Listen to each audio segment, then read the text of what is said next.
To the Syrian repatriation of Australian citizens, do you have any ongoing security concerns about the proposed move by the Australian government?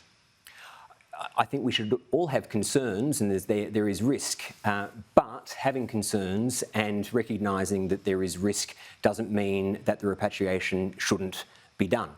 I think the key is to follow security and intelligence agency advice, and if the suggestion is that the operation can occur safely, and if the repatriation can occur with reintegration occurring, then that is something that Australia should look to do, given they are Australian citizens and there are international obligations of which other countries are currently undertaking themselves.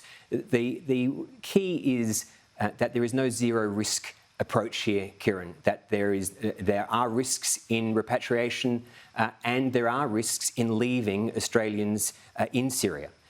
So following the advice of the agencies, making sure that we have reintegration processes in place here, that's key. And beyond that, it really is important to recognise that as much as the security agencies are absolutely vital in this case, both in terms of the risk assessment of what's going on in Syria and what may happen in Australia and the ongoing monitoring, this is going to take a whole of community approach. We really need the states, community groups, families to take the responsibility that they need to do. One last issue before you go. ASPI, your organisation, released some analysis today on the impact of Chinese propaganda in the Solomons.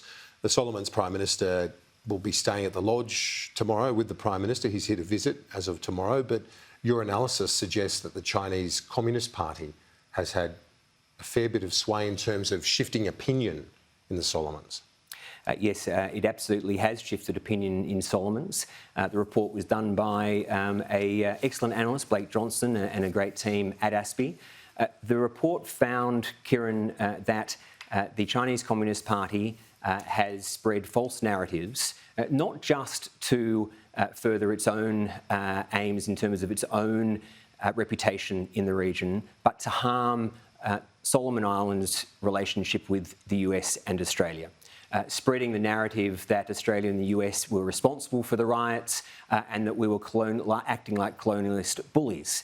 And the issue is that it works, the clear evidence is that the local population, that it did resonate, this idea that we were being bullies. So there are clear lessons for the Australian government and all our partner governments that we need to ensure that we don't use this to curb free speech. We've got to support free speech, but we've got to do it in a way that head-on addresses disinformation and propaganda. And so the report recommends a number of possibilities, including training local journalists to ensure that they are resilient to disinformation and propaganda, and also to ensure there's further research done in this area of disinformation in the region. Justin Bassi, Executive Director at ASPI, thanks as always. Appreciate it. Pleasure, Kieran.